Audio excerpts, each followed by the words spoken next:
Zeph'kai adjusted his primary eye stalks and let out what could only be described as a snort of pure derision. The sound echoed through the pristine corridors of the advanced combat training facility aboard Station Omega-7, causing several maintenance drones to pause in their duties. He was reviewing applicant files on his holographic display, and frankly what he was seeing made his secondary brain hurt. Humans, he muttered to himself, his mandibles clicking in what passed for amusement among his species. Oh, this is rich, absolutely rich. The Galactic Military Academy had seen some questionable applicants over the years, sure. There was that incident with the gas-based life form who kept evaporating during physical training. Then there was the crystalline being who shattered every time someone raised their voice. But humans? This was a new level of cosmic comedy. Zeph'kai flicked through the files with one of his 6 arms while the other 5 busied themselves with various tasks. Multitasking was second nature to the Zeph'kai, which is probably why they made such excellent instructors. Well, that and their natural ability to spot weakness from 3 solar systems away. Species Homo sapiens, he read aloud to the empty corridor, his voice dripping with sarcasm. Average height, 1.7 meters. Oh, how terrifying. My youngest offspring is taller than that. He paused to examine a photograph of what appeared to be a particularly unimpressive specimen. Average weight, 70 kilograms of what I can only assume is mostly water and wishful thinking. The file continued with increasingly amusing details. No natural armor plating, no venomous secretions, no psychic abilities whatsoever, not even basic electromagnetic sensitivity. It was like someone had taken all the useful evolutionary traits in the galaxy and deliberately left them out of the human design. Combat abilities, Zeph'kai continued, now genuinely enjoying himself. Limited to tool use. He nearly choked on his own laughter. Tool use. By the 7 moons of Kalatar, they might as well list creative thinking and positive attitude as combat skills. The soft hiss of the facility doors interrupted his entertainment. Zeph'kai looked up expecting to see another one of his fellow instructors arriving for the morning briefing. Instead he found himself looking at, well, exactly what the files had promised. A human. She was average height, just as advertised. Brown hair pulled back in what humans probably considered a practical style. Dark eyes that seemed to take in everything without appearing particularly impressed by any of it. She wore the standard Academy applicant uniform, which somehow managed to look both too large and too small on her frame simultaneously. "Excuse me," she said, her voice carrying a peculiar flat quality that Zeph'kai would later learn was characteristic of human sarcasm, though he missed it entirely at the moment. "I'm looking for Instructor Zeph'kai. I'm Max Chen, applicant number 47,891. Zeph'kai's eye stalks swiveled to focus on her properly. This was rich. This soft, pale, entirely unremarkable creature was actually here to attempt military training. It was like watching a soup dumpling try to enlist in a demolition squad. "You are looking at him," Zeph'kai replied, making no effort to hide his amusement. "Though I have to say the recruitment standards have certainly evolved since my day."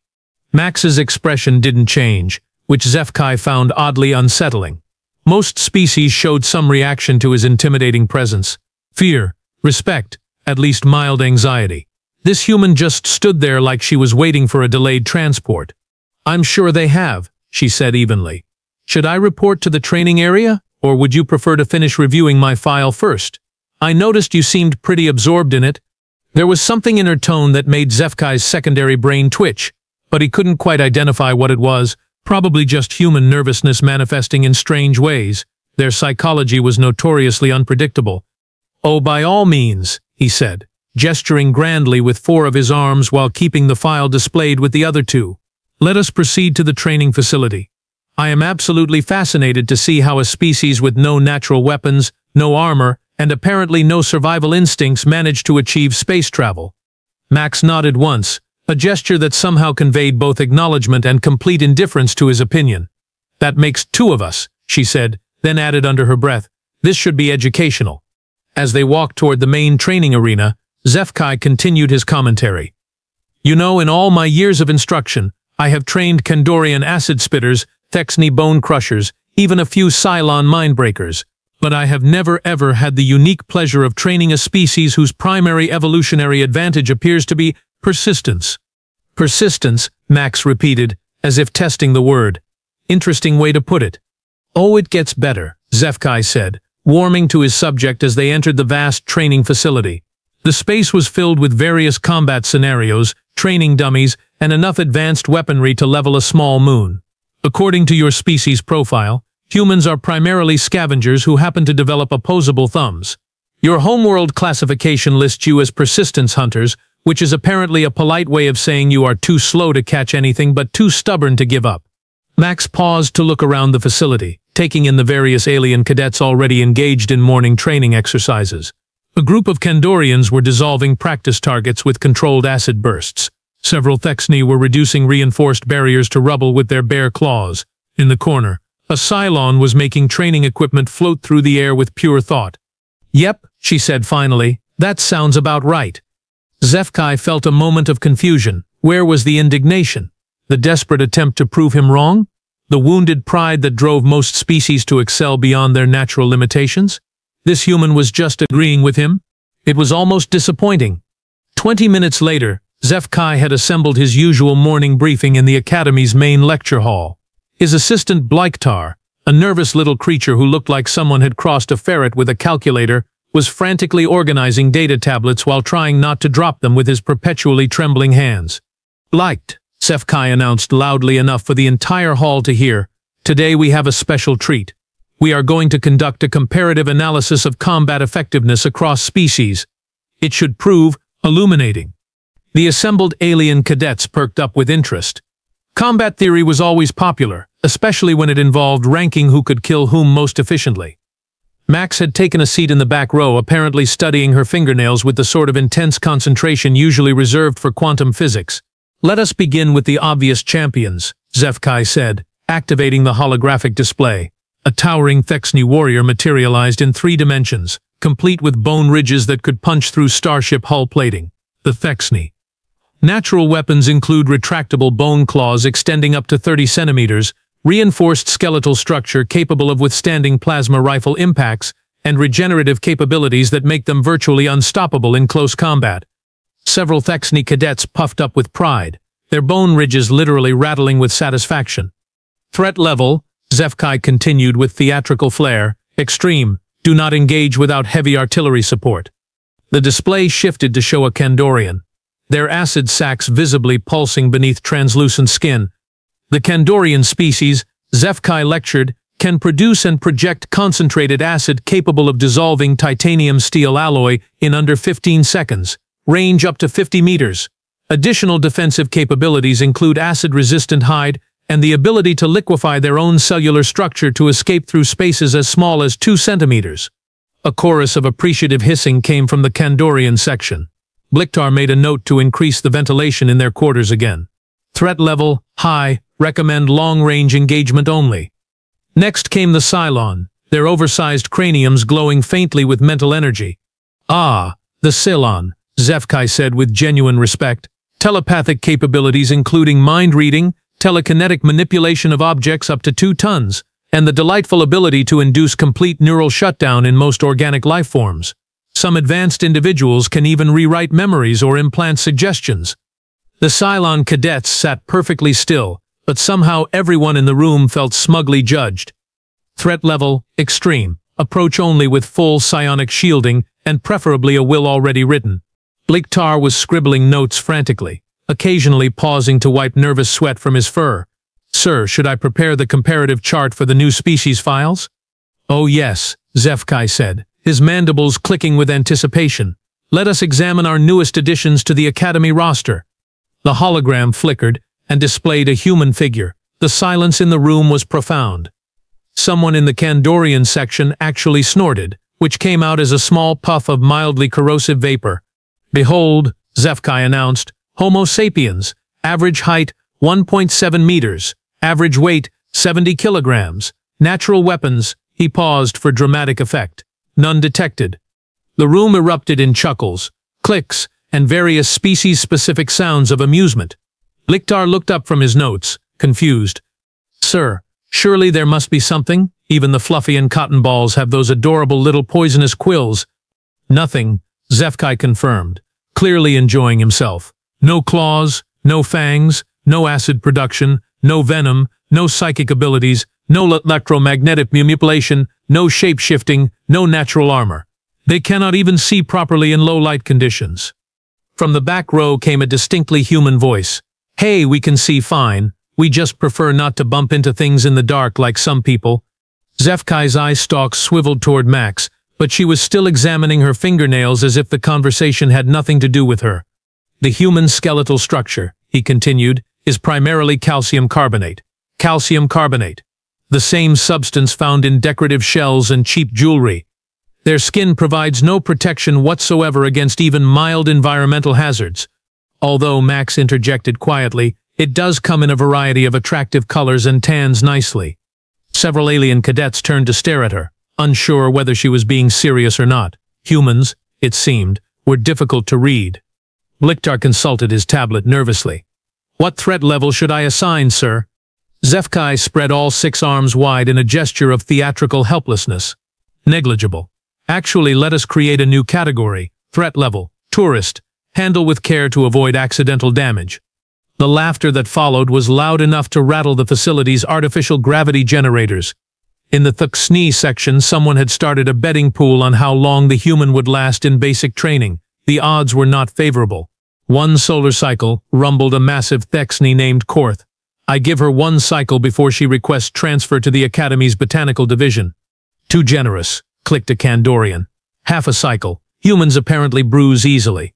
Max finally looked up from her fingernails. You know I can hear you, right? Of course you can hear us, Zeph'kai said condescendingly. Humans do have adequate auditory sensors. It is literally the only area where your species approaches galactic average. Well, Max said with a slight smile that somehow made Bliktar uncomfortable. That's something, I guess. After the lecture concluded with what Zeph'kai considered a masterpiece of educational humiliation, the group moved to the practical training arena. The space was impressive even by galactic standards, a vast chamber with adjustable gravity, atmospheric controls, and enough defensive barriers to contain a small war. Now then, Zeph'kai announced, his voice echoing off the reinforced walls, we shall proceed with practical demonstrations. Bliktar, if you would be so kind as to activate the standard training equipment. Bliktar scurried over to a control panel, his nervous energy making his fur stand on end. With a series of beeps and mechanical whirring, several training dummies materialized from floor slots. They were basic humanoid shapes, designed to absorb punishment and provide feedback on combat effectiveness. Korth, Zeph'kai called to the massive HFY. Please demonstrate your species' natural capabilities. Korth stepped forward with the casual confidence of someone who had never met a problem that could not be solved by applying bone claws to it. He approached the nearest dummy with what could charitably be called restraint and what accurately could be called showing off. The demonstration lasted approximately 3 seconds. Korth's claws extended with a sound like swords being drawn, and he proceeded to reduce the training dummy to component molecules. The dummies remained scattered across the arena floor in pieces small enough to use as confetti. Excellent, Zeph'kai noted, making exaggerated marks on his evaluation tablet.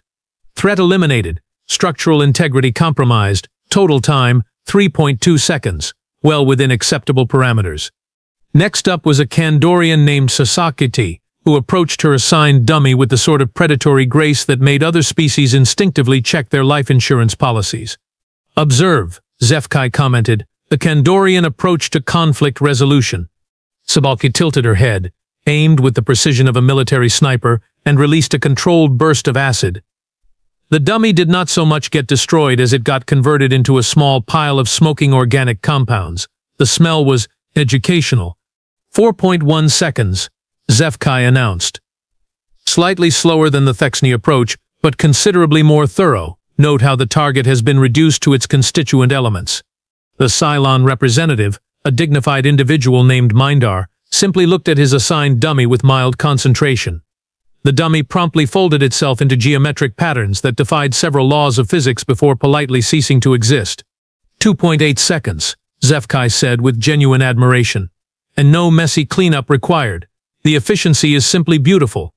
By this point, the various alien cadets were thoroughly impressed with themselves and thoroughly entertained by the demonstration. The betting pool had expanded to include speculation about which method would be most effective against human anatomy. Now, Zeph'kai continued, his voice taking on the tone of someone about to deliver the punchline to a very long joke. We come to the advanced training equipment. Bliktar's nervous energy reached new heights as he activated a different set of controls.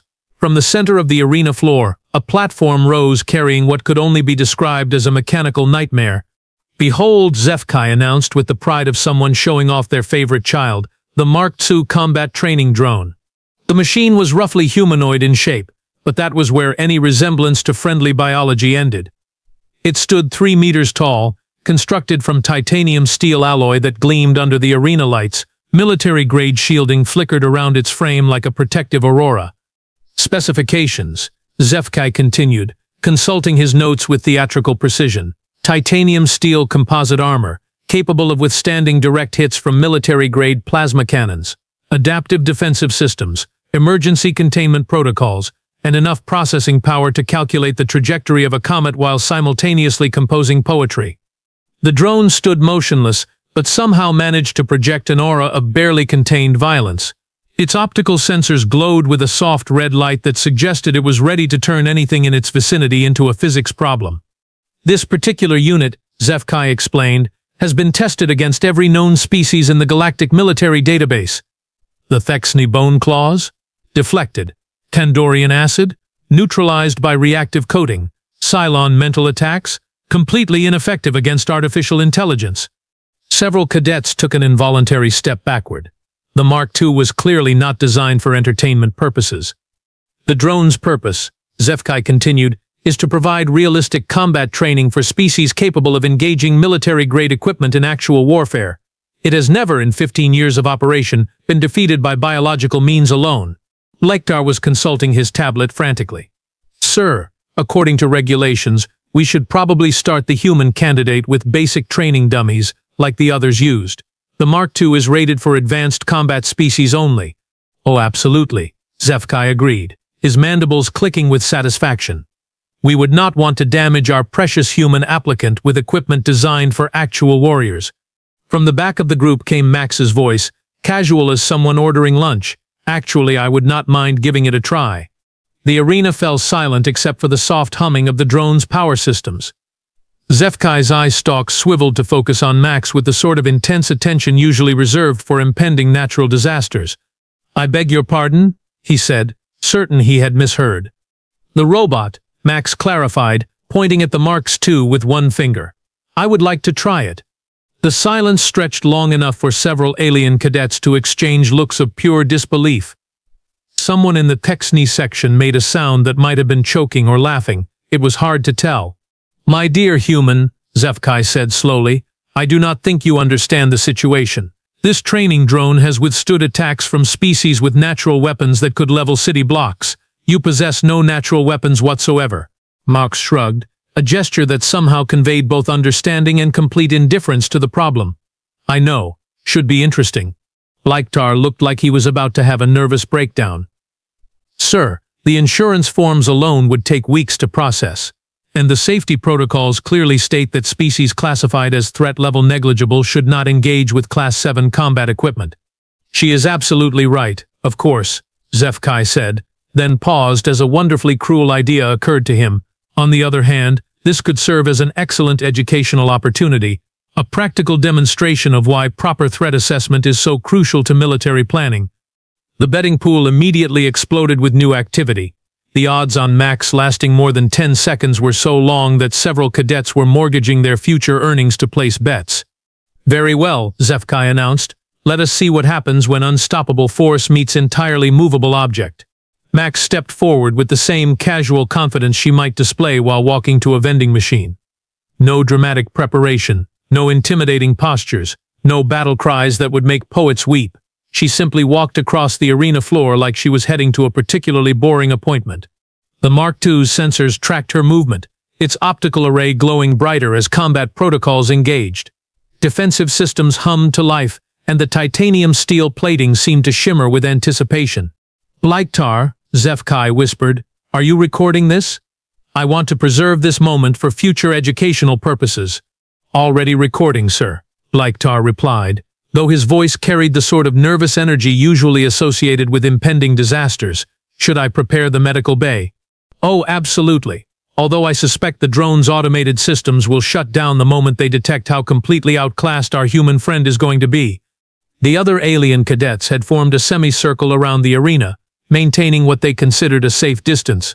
The Kandorians had their acid sacs ready, just in case the drone malfunctioned and needed to be dissolved quickly. The Thixini were flexing their claws unconsciously, and the Cylon were projecting a collective sense of second-hand embarrassment so strong it was almost visible. Max reached the drone and paused, tilting her head slightly as if considering a mildly interesting puzzle. The Mark-II loomed over her, its 3-meter height making her look like a child approaching a particularly aggressive piece of industrial equipment. Fascinating, Zeph'kai muttered. She appears to be studying it. Perhaps she has finally realized the magnitude of her error. Max walked slowly around the drone, her hands clasped behind her back in a pose that suggested mild curiosity rather than combat preparation. The Mark-II rotated to track her movement, its sensors scanning for weapons, enhanced abilities, or any indication of how this small biological unit intended to pose a threat. Is she looking for an off switch? One of the Thixini asked, confused. More likely she is trying to find a way to surrender gracefully, Zeph'kai replied. Humans do have a documented tendency towards self-preservation. Then Max stopped walking. She stood directly in front of the drone, looked up at its optical array and said, "Nice robot." What happened next would be discussed in military academies across the galaxy for the next 50 years, though most of the eyewitness accounts would be dismissed as obvious exaggeration. Max reached out with both hands and simply grabbed the drone. Not grabbed for it, not attempted to grab it, just grabbed it. Her fingers wrapped around what appeared to be handholds in the titanium steel plating, and she lifted the 3-meter military-grade combat unit off the ground. The silence in the arena was so complete that the soft humming of the station's life support systems sounded like a symphony orchestra. "That is not possible," Zeph'kai said quietly. The Mark-II's programming had not accounted for being physically lifted by something 1/3 its size. Its defensive systems activated in confusion, shields flickering wildly as it tried to process a threat scenario that simply did not exist in its database. Max adjusted her grip with the casual efficiency of someone who had done this sort of thing before. Her fingers found leverage points that the drone's designers had never intended to be accessible, and she began to systematically work her way through the machine's structure. "Liktar," Zeph'kai said, his voice rising to a higher pitch, "what is the load-bearing capacity of human musculature according to the files?" Liktar was frantically consulting his tablet, his hands shaking so badly he could barely operate the controls. "According to the specifications, sir, average human grip strength is approximately 400 newtons. The Mark-II weighs 2,000 kilograms and is specifically designed to resist physical manipulation." "Then explain to me how she is currently holding it above her head like a piece of luggage." Max had indeed lifted the drone to head height and was examining its underside with the sort of focused attention that mechanics usually reserved for particularly stubborn engine problems. Her grip remained steady, showing no signs of strain or effort. "Oh," she said conversationally, "I see the problem." Then she twisted. The sound that followed was unlike anything the assembled aliens had heard before. It was part mechanical failure, part structural collapse, and part existential crisis. The drone's titanium steel plating, designed to withstand plasma cannon fire, simply gave way. Max's grip had found the precise point where structural integrity met engineering compromise. Human fingers, it turned out, were remarkably good at exploiting mechanical weaknesses that had never been anticipated during the design process. The Mark-II's optical sensors flickered desperately as Max continued her systematic dismantling. She worked with the methodical precision of someone following an instruction manual, except the manual appeared to exist entirely in her head. "She is taking it apart," Loktar whispered in horror. "That is impossible," Zeph'kai repeated, but his voice lacked conviction. The evidence was literally being held above his head by a creature he had classified as harmless. Max rotated the drone slightly, examining a joint that connected the primary torso to the leg assembly. She made a small sound of understanding, adjusted her grip, and applied what appeared to be gentle pressure. The leg separated from the torso with a crack that echoed through the arena like a gunshot. Several alien cadets backed away involuntarily. The betting pool had suspended operations entirely, as the mathematical models used to calculate odds had apparently broken down in the face of impossible circumstances. "The leverage ratios are all wrong," Liktar muttered, staring at his calculations. "Human grip strength cannot generate sufficient force to compromise military-grade construction materials." And yet Zeph'kai observed with growing fascination, "There she is, Doing exactly that. Max continued her work with unwavering focus. The drone's defensive systems had given up trying to repel an attack they could not identify and had defaulted to emergency shutdown procedures. Unfortunately, emergency shutdown required the unit to be in contact with the ground, which was currently not an option. She had moved on to the primary sensor array, her fingers working with the sort of delicate precision that brain surgeons would envy. The optical sensors that had seemed so menacing moments earlier were now being disconnected with the casual efficiency of someone changing a light fixture. How is she finding all the weak points? One of the Zeph'kai asked. Humans, Max said without looking away from her work, are really good at breaking things that seem unbreakable. It is kind of our specialty. The final step in her systematic dismantling involved what appeared to be the drone's primary power coupling. Max examined the connection for a moment, made another small sound of understanding, and applied pressure to two specific points simultaneously. The result was not an explosion, exactly. It was more like the mechanical equivalent of a sigh of resignation. The marked tone simply stopped. All systems offline, all lights dark, all pretense of being an invincible military training device thoroughly abandoned.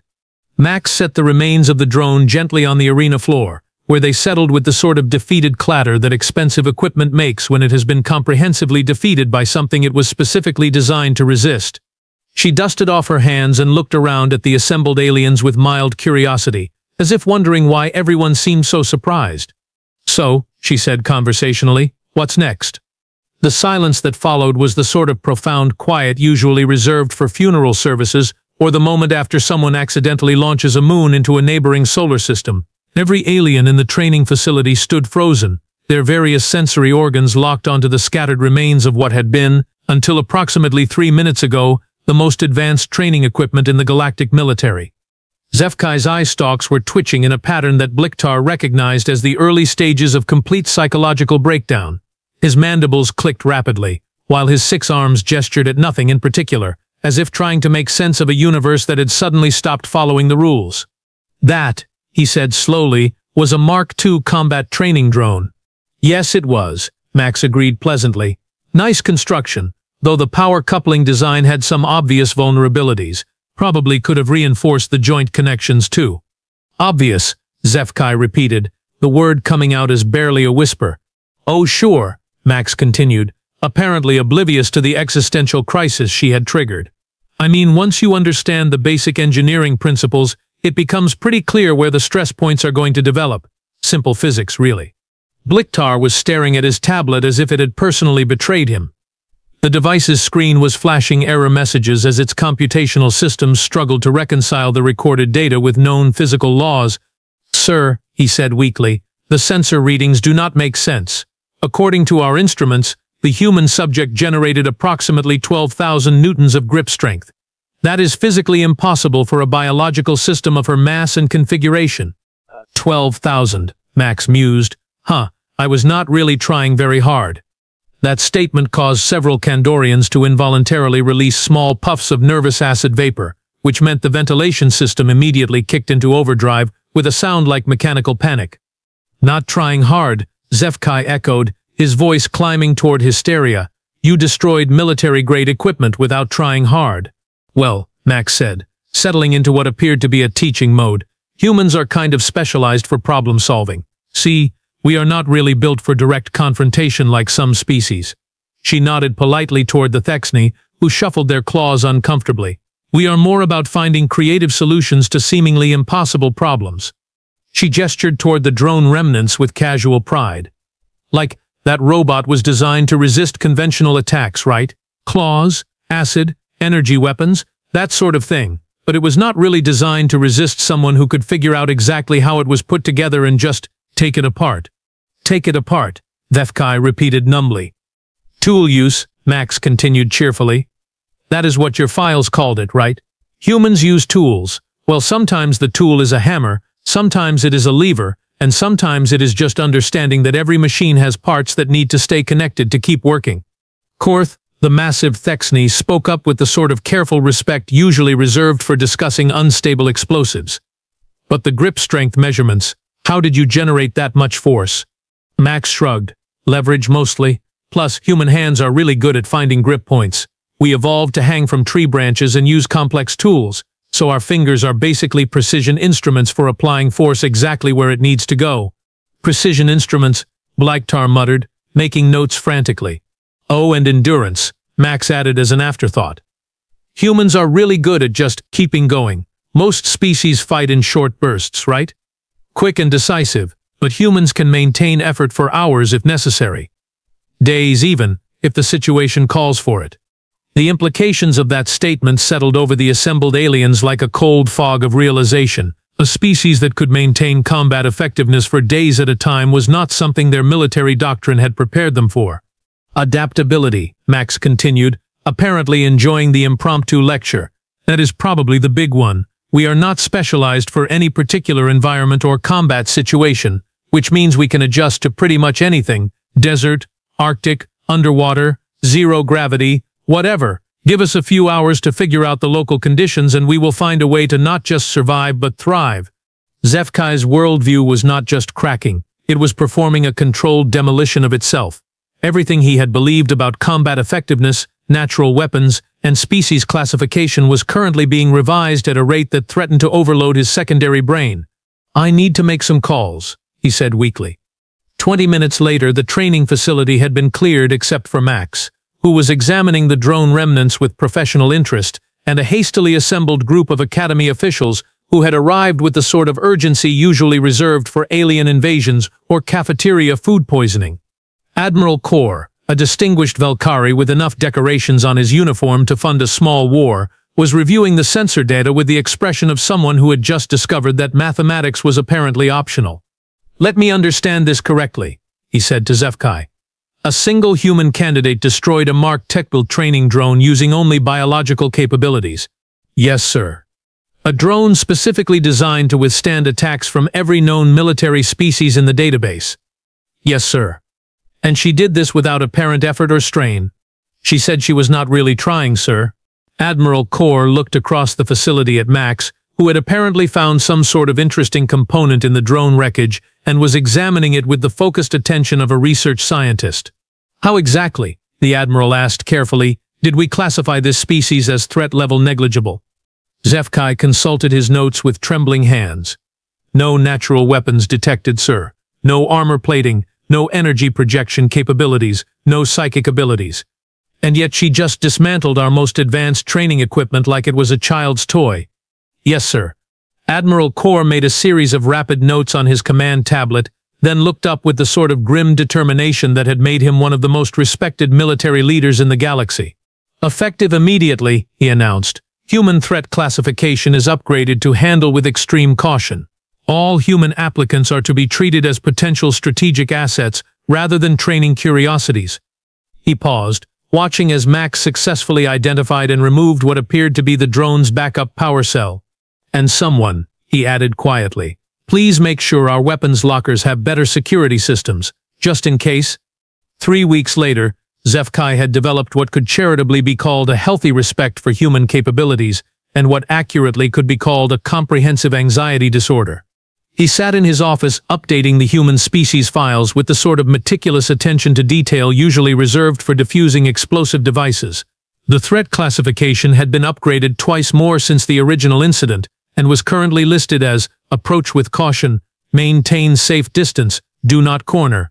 Through his office window he could see the main dining facility where Max was having lunch with a group of other cadets. What made the scene particularly noteworthy was that the other cadets were maintaining what appeared to be a respectful perimeter around her table, as if she were a small nuclear reactor that might achieve critical mass at any moment. Blaiktar, he called to his assistant, who was cowering behind a particularly large file cabinet. Remind me again what our human candidate did yesterday during the tactical simulation exercise. She solved the Kandorian maze, sir, Blaiktar replied with a voice that suggested he was still processing the trauma. The one that has stumped military strategists for 40 years, she solved it in 12 minutes by creating a new exit. Creating a new exit, Zeph'kai repeated, making notes. And how exactly does one create a new exit from a theoretical tactical scenario? She pointed out that the maze was based on conventional thinking about barriers and movement, sir. Then she suggested that if you were not concerned about property damage, most walls become optional. Zeph'kai watched as Max apparently made some sort of casual comment to her dining companions, causing a Thexni cadet to laugh so hard that his bone ridges rattled against the table. The sound carried across the dining facility like a percussion symphony. And the weapons training? Zeph'kai continued. She declined to use any of the standard equipment, sir. Said she preferred to work with what was available. Then she turned a maintenance tool into something that made the Cylon instructor request immediate transfer to a different department. A maintenance tool? A simple plasma torch, sir. But apparently in human hands, simple tools become significantly less simple. Through the window, Zeph'kai observed Max demonstrating something to her fellow cadets using her eating utensils and what appeared to be a piece of bread. Whatever she was explaining caused the entire table to lean away from her simultaneously, while still maintaining expressions of fascinated horror. The other instructors, Zeph'kai asked weakly, how are they adjusting to having a human in their classes? Instructor Velnox requested that Max be assigned to a different combat philosophy course after she suggested 17 ways to defeat a Cylon mind warrior using household items, sir. Instructor Thakmor has started wearing protective gear during hand-to-hand combat demonstrations, and the entire engineering department has submitted a formal request that she never be allowed near the Academy's primary systems. 17 ways, Zeph'kai mused, updating the file notes, using household items. Yes, sir. She was very helpful about it, provided detailed explanations and suggested improvements to existing defensive protocols. Max had finished her lunch and was heading toward the exit, causing a subtle ripple effect as other cadets adjusted their positions to maintain what they apparently considered a safe distance. She noticed Zeph'kai watching from his office window and gave him a cheerful wave. Zeph'kai flinched reflexively, then waved back with the sort of careful precision one might use when defusing a bomb. "Bliktar," he said quietly, "remind me to update the Academy's recruitment guidelines." "Yes, sir. What should I add?" Zeph'kai watched Max disappear around a corner, probably heading to some class where she would casually revolutionize their understanding of tactical doctrine or accidentally discover a new application for existing technology. "Note for future reference," he said, settling back into his chair with the exhausted satisfaction of someone who had survived another day in an unpredictable universe. "Never ever underestimate a species just because they do not have claws." He paused, then added with what might have been the first genuine smile he had managed in weeks, "especially if they have thumbs."